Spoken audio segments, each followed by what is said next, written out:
My name is Jessica Mega. I'm a cardiologist at Stanford. I'm on the board of directors at Danaher Corporation and one of the co-founders of Verily, which is the branch of Alphabet really focused on life science and healthcare. And personally, my passion has always been thinking about the intersection of technology, life science, and the applications to improve patient outcomes. And I think we're in a moment that harkens back, in my mind, to when the human genome was sequenced. And if you think about all of the decades of research and all of the deep insights that it took to sequence the human genome, there were many, many people, many tools, but it was then the next several decades of applications, the understanding of what genes do we actually have to measure when we think about oncology and diagnostics. What does it translate? Now we're applying direct CRISPR therapies. But we're in that same moment of excitement where there have been decades of technical advancements, and we have some of the world's experts with us today to talk about that.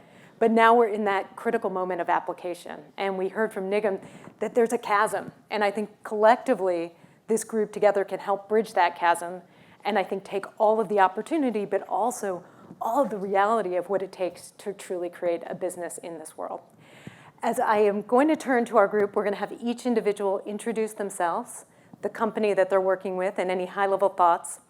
And then what we're going to do is I have a few questions prepared, but I know that your questions are on your mind because people have already grabbed me in the hallway and started questions. So start to keep those in your mind as we get the introductions, because I promise there'll be time for all of your questions. All right, if you don't mind starting. Hi, everyone. My name is Rohit Takar. I head the technology at CARPL. So CARPL is a platform that allows you to explore, validate, and deploy medical imaging AI solutions in your clinical workflow. I think we all believe that AI now can improve the patient outcomes, streamline the processes, and can help reduce the costs. But what are the challenges that we are facing right now? So I believe that there are two challenges that I feel that are actually hindering the deployment of AI in clinical workflow. One is the implementation. So how do you present these solutions to the end users, which in our case are radiologists? So there could be multiple solutions because one fits for all, it doesn't happen. The other is once you have deployed a solution, so how do you monitor it over time? So there could be model drift, data drift, and there could be some issue with the pipeline. So these are the two challenges that I feel which we need to figure out together as a collaborative effort and see how can we build solutions, create proof points, and then deploy them in on a wider, at a clinical level. So that's what I feel could be something that we can do in 2023. Thank you. Hi, I'm Tanveer Syeda-Mahmood. I'm an IBM fellow at IBM Research. IBM Research, as you know, is the academic wing of IBM where our charter is to explore the next generation technologies in various fields, in healthcare in particular. As you know, we were ahead of the curve in trying to realize the importance of AI in radiology, and some of you have been to RSNA 2016 or 2015 onwards, you've seen the introduction of AI in radiology. It transitioned into business, so we've gone through the cycle of the hype and practicing, putting it in products, and then coming back to the realization of what is the next things to do. And so I will have some perspectives on what works, what doesn't work, and where are the challenges, particularly when it comes to looking at capturing fine-grained nuances, which is where the AI needs to get to in next generation models. My name is Siyi. I'm a healthcare investor at F Prime, which is a venture capital group mostly based in Boston, SF, and London. But before that, I'm a Stanford Medical School alumni and also did research at the Stanford Machine Learning Group in AI for healthcare as well. And I think right now we're looking at a lot of early stage opportunities with people with ideas on two folds. One is actually similar to the previous panel talk about speeding up a lot of the processes that we encounter in the clinic, managing the back office for clinicians and whatnot. And the other side is actually a step forward to do things that clinicians cannot do right now. And that's an area that we also look at currently too. So good morning. Good morning. Good morning. You know what? I said that to wake me up because I just fly from the other side of the earth from Vietnam to here. So you guys just remember a Vietnamese guy on the stage. So that's me. So I'm Stephen Truong. I'm the guy for VinBrain. So VinBrain is a company around 4 years. And one day I told my boss, executive in Microsoft, say, I'm not going to do any more Microsoft stuff. I want to do something a little bit more humanity. So I decided to get into this field to build AI to assist radiologists on the workflow and improving the efficiency, like most people said, and also through screening and also through the misdiagnosis in cancer area. And then also we do the social impact, which is like dealing with tuberculosis. So I went to meet like WHO, a few months ago in Geneva, tried to tackle that problem in other side of the world. So basically, VinBrain is focusing on radiologist workflow. We have 52, comprehensive detection. And at the same time, we realized that not just AI, we need to focusing on the enterprise side, which is where we connect all of the data together, because you know that hospital have risk, list, HIS, blah, blah, blah. So they're very disparate. So we bring the connector to bring the data together, and we can train AI. And we also, one of the guys that integrate ChatGPT and all of that into the workflow so we can improve the reporting as well as the data extraction from large language model for the medical field. So with this, I'm really looking for a lot of questions about, on how we really deployed it to 100 hospitals. The way we build is 2 years. We never do anything else except just head down to build a decent product. And the third year, we go from 10 to 20 to 100 hospitals. And today, we affect around 2 million people through our pipeline. And we have an FDA, one of the only one in the region of Southeast got that. And as well, we signed agreement with Microsoft, NVIDIA, and also Stanford. So great to work with Kerr. Every 2 weeks, we see his face online. So thank you very much, and great to see all of you again. Thank you. Hi, everyone. My name is Nishith. I'm the CEO of Bunkerhill. Previously to starting Bunkerhill, I was a student at Stanford. I was a graduate researcher at the Stanford AIMI group, actually. And Dr. Nigam Shah mentioned that there were many algorithms that are being built. I'm pretty sure my algorithm was one of those in the tally there. And after we built those algorithms, we really stumbled hard on the question, what now? Okay, you know what the steps are. You know you need to externally validate your algorithm. You know you need to show that it has some kind of clinical ROI. You know you need FDA clearance. You know you need to deploy. But for all of those phases, for all of those questions, you had 2 pressing problems. 1, I don't even know what it takes to get there. 2, I don't even know where to start. And we see this as a pressing problem. The only way algorithms are hopefully going to get out into the clinical practice if we are able to take researchers' algorithms and actually have a way to get them into practice. The current solution of starting a company around a single algorithm and hoping to get venture funding is just not working. And so what we do at Bunkerhill is that we are creating a way to get algorithms built by the broader research community out into the clinical world. We have built a consortium of academic medical centers, which is effectively a legal bubble. There are 17 academic medical centers a part of this today.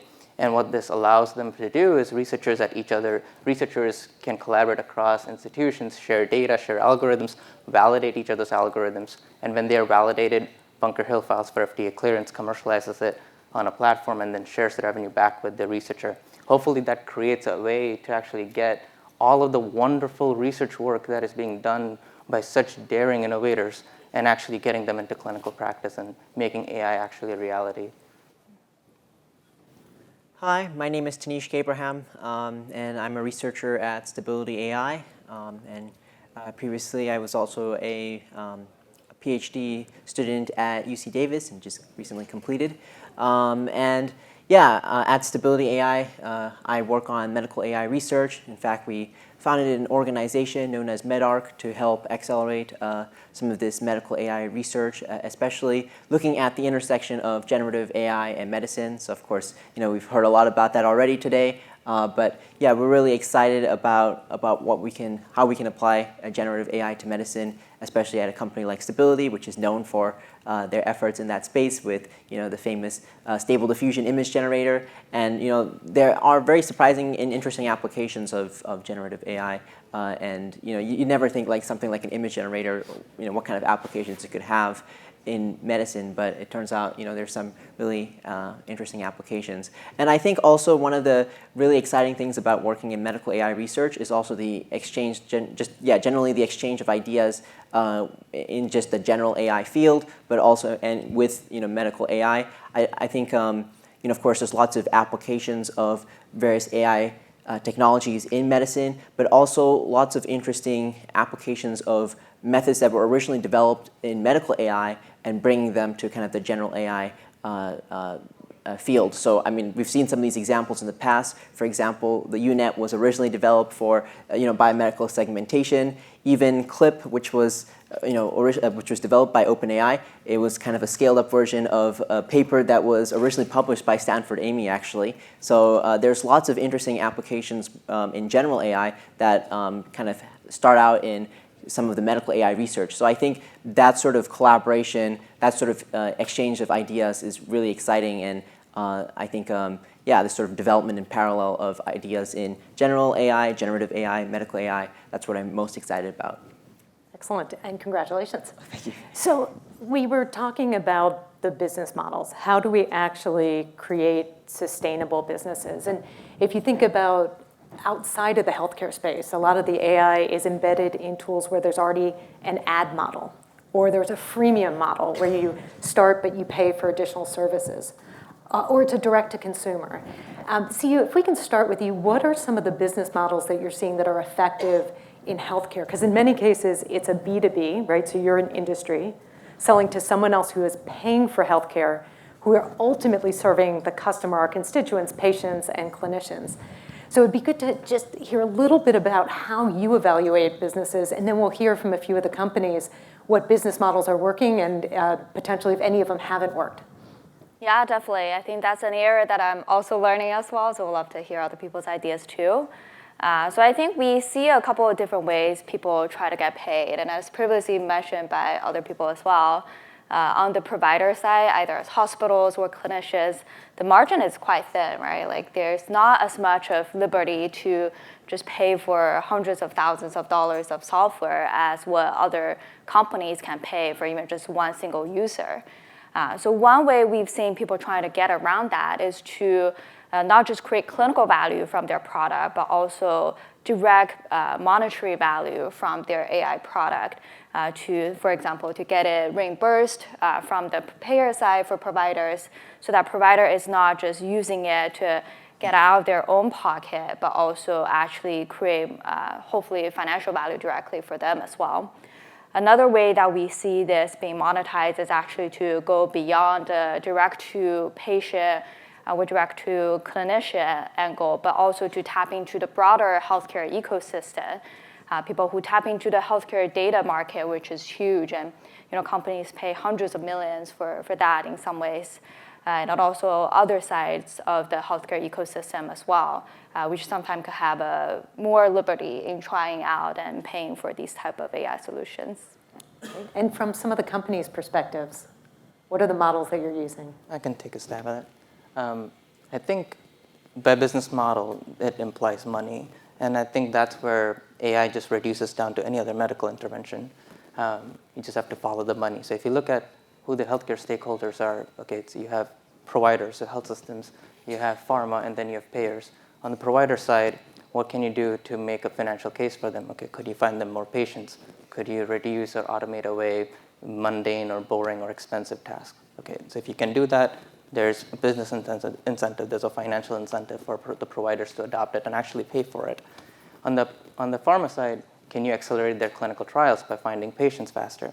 If you can do that, there's a business case for them. There's money to be saved by them. Can you find more patients who would be eligible for drugs that they just came out with? Okay, now that's, again, you're increasing the market. That's a business model. On the insurance side, on the payer side, can you reduce their cost of care within 2 years? Okay, that's another incentive. That's a financial play for them. So again, in this case, AI just reduces down to any other medical intervention. It does not really matter what technology is supporting that intervention. Ultimately, it's who financially benefits from the widespread deployment of that tool. Excellent. Stephen? Yes, so I think I go back to the pain point of hospital and the operation of the hospital. So as you know, that in my point of view, the hospital, IT is probably not as strong as the other vertical market, like e-commerce, supply chain, manufacturing. So we come down to not only using the AI to increasing the efficiency, misdiagnosis, showing the TB problem of the world.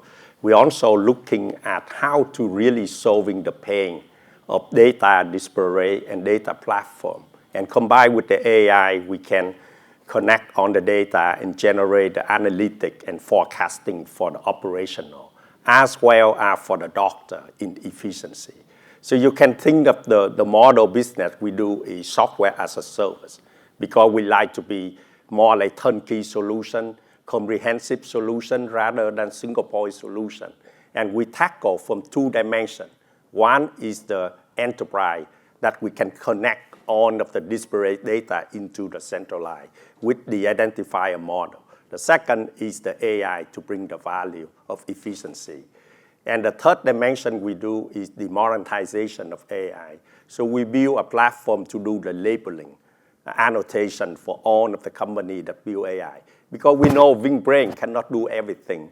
So that's why we bring, the monetization AI, not only from labeling and speak up with hundreds of radiologists. It's very hard in the US to get 100 radiologists to do the labeling. Of course, we have to define the standard of how to do the label correctly.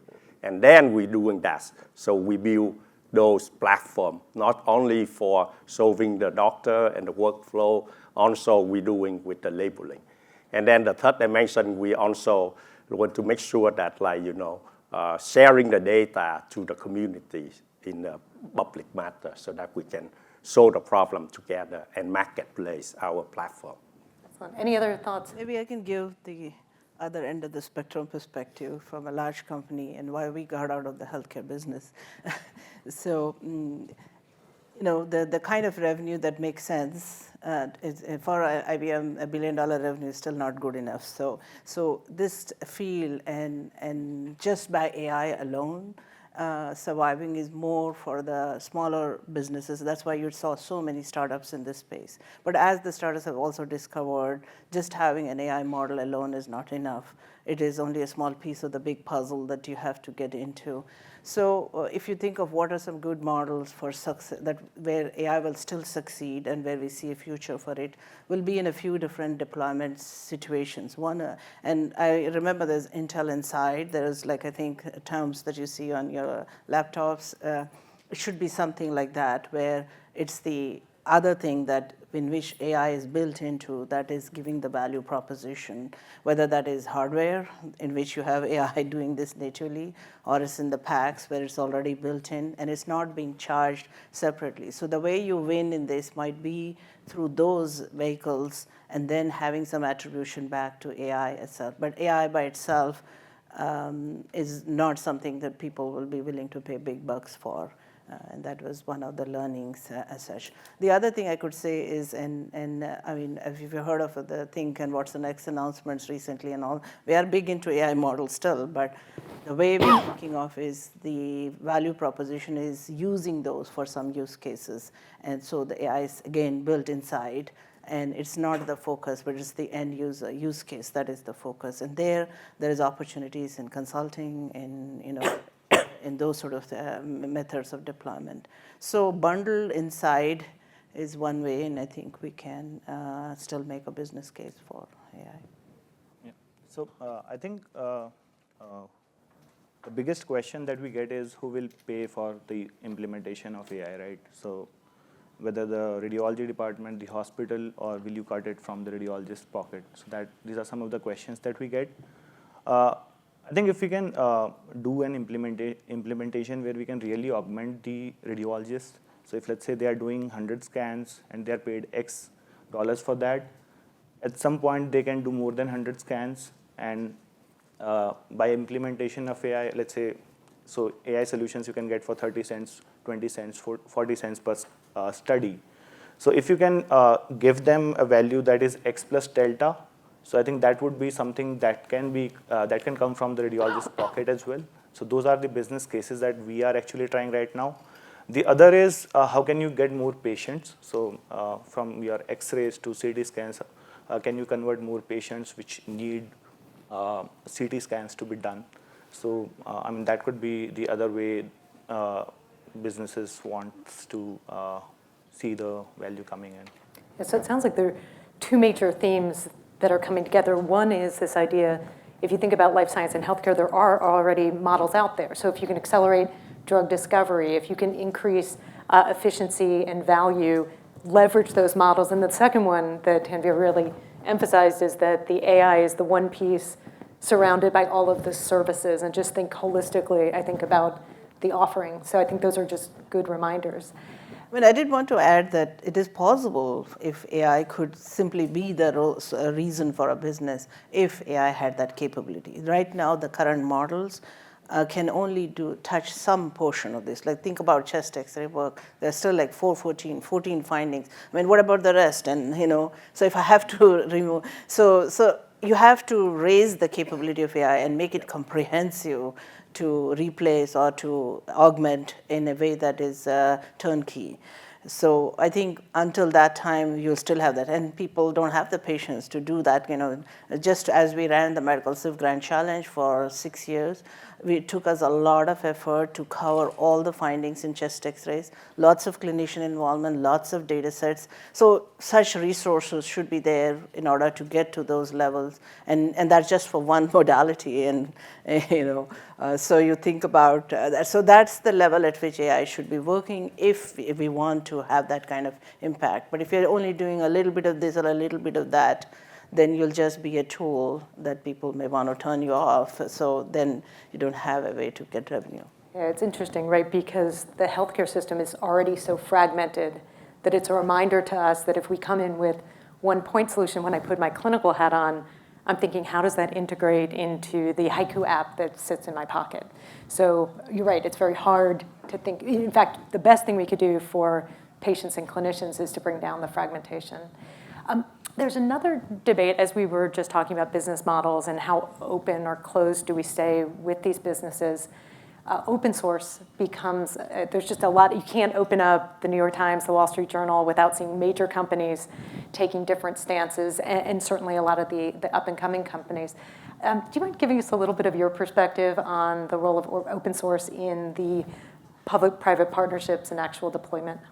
Yeah, I think open source is extremely powerful for accelerating research, and yeah, there's a lot of opportunities in that sector. But also kind of the approach that a lot of these open source companies, including Stability, tend to take is developing kind of general open source models that can be publicly released, but then utilizing their expertise to fine-tune these models for specific use cases. So I think this may also have a potential. This is also potentially something that can be done in the healthcare sector, where you can have research models that are developed, but also fine-tune models for specific clinical data sets from hospitals, specific hospitals, situations like that. And I think that will be a really interesting model as well for applying AI to healthcare. Yeah, excellent. Any other comments on open source? So I think that besides what the gentleman here said, I think the open source is the way to promote the democratization of AI and technology. So I think as a company like doing health tech, we believe in that. Besides that, we also have to look at responsible AI and responsible software when you utilize open source. So So like, for example, we have to have a board director with a policy maker, to make sure that we follow it. And we make sure they identify data and all the validation of the data point that have no data leak for, like personal information. So that is the fundamental when we build our pipeline for data. Thank you.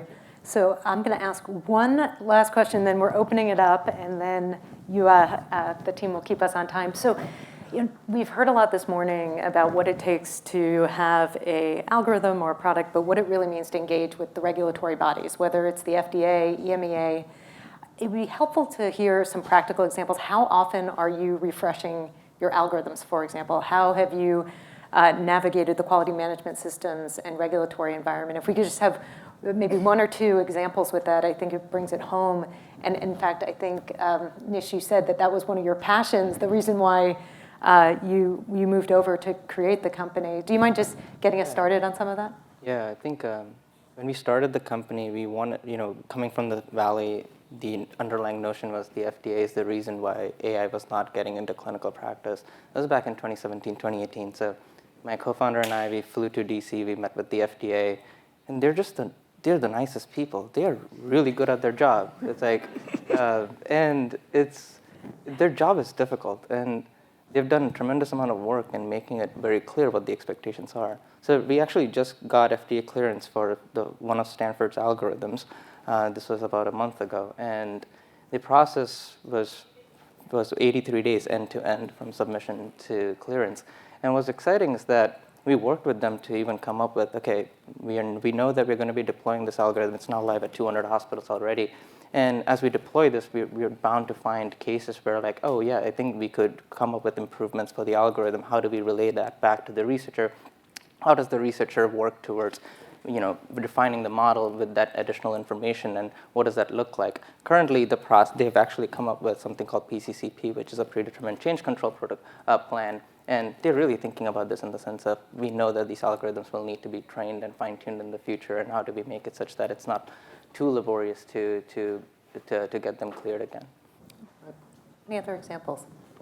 I think right now there seems to be also debate on how that standard may change, and even the boundary of what will be regulated. I think that's an interesting topic that we keep following as well. For example, clinical decision support, like the sepsis algorithm that was mentioned, although that's killed right now, but can that be regulated? Should that be even regulated? I think that's also an interesting direction to follow as well. So one point I want to share is we cannot just rely on FDA to really doing ethical and responsible, because it takes a lot of time and a lot of resource. So the way we build is you have to basically build into the culture and the principle of the company, where you want to ensure that all the data is protected, like privacy and all of that, because that's the way to build sustainable model for a company, to go for the long term. And I think that's fundamental. I mean, like FDA, you probably us, we have like 52 comprehensive on just X-ray, like people say, but we cannot apply 52, probably take 10 years for us to, or maybe more, to get all of that. So I think that we cannot just rely only on that, and then besides, you also need to get ISO and all of those equivalent and CE, things like that to get further. But the fundamental is a principle and culture. Yeah, it's interesting. A lot of times, quality engineers really need to be partnering. It has to be, we had many signs about that quality is everyone's problem or everyone's purpose. And we turned it into this is everyone's purpose.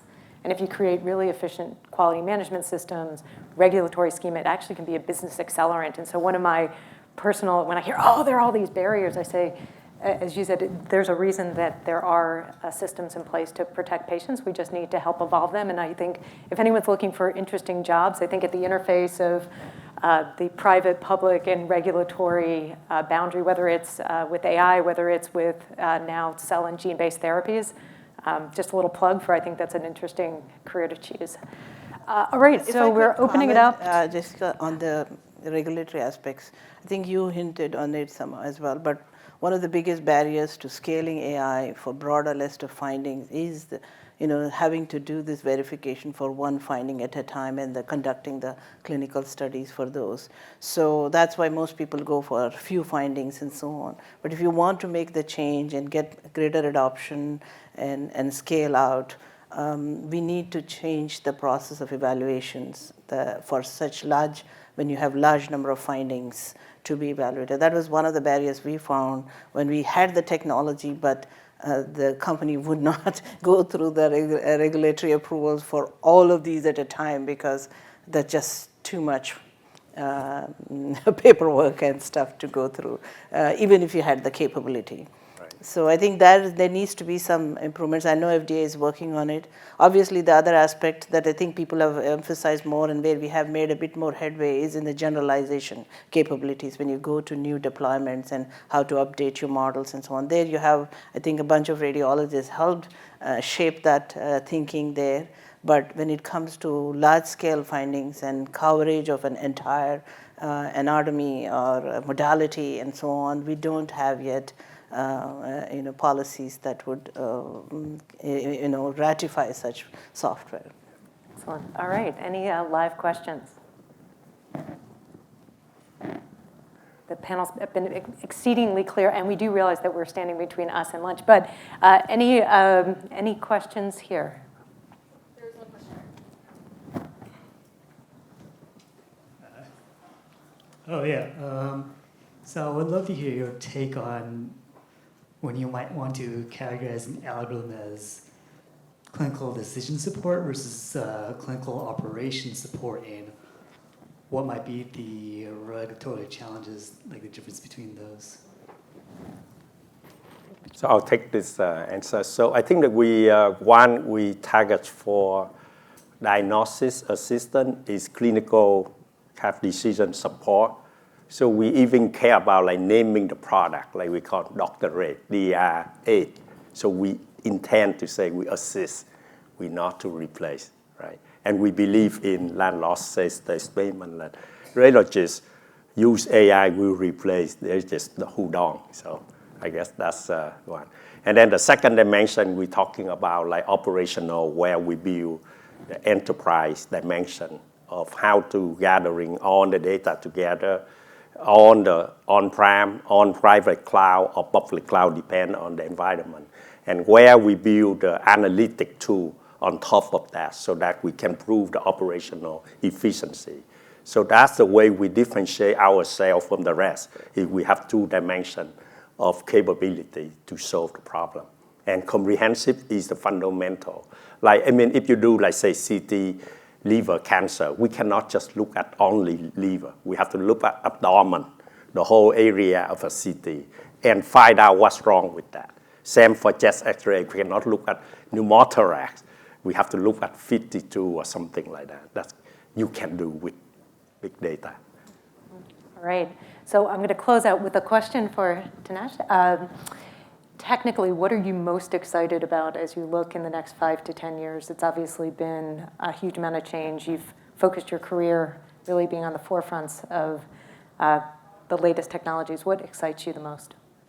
Yeah, I think I'm really excited by, I think, yeah, what's most exciting is the development of multimodal systems now.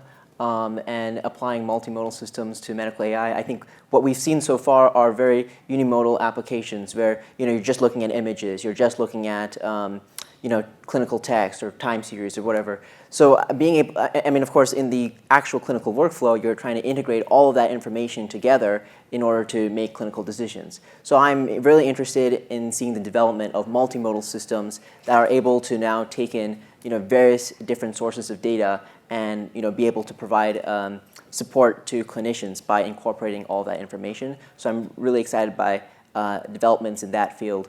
And also, yeah, I'm just also excited by not only, I think there's a lot of opportunities for medical AI in various other settings like developing countries and third world countries where the opportunities and kind of, I think, yeah, there's a lot of opportunities in that in those sectors that are not being explored as much, and I think that's also a really exciting area for applying AI to help support the doctors that and kind of ease their burden in those areas. So yeah. Excellent. Well, thank you to the speakers for giving us technical vision, but also walking us through the realities on the ground, whether it's with regulatory or the business models. And people will be around if you want to ask anyone any further questions. So a big round of applause to our speakers here.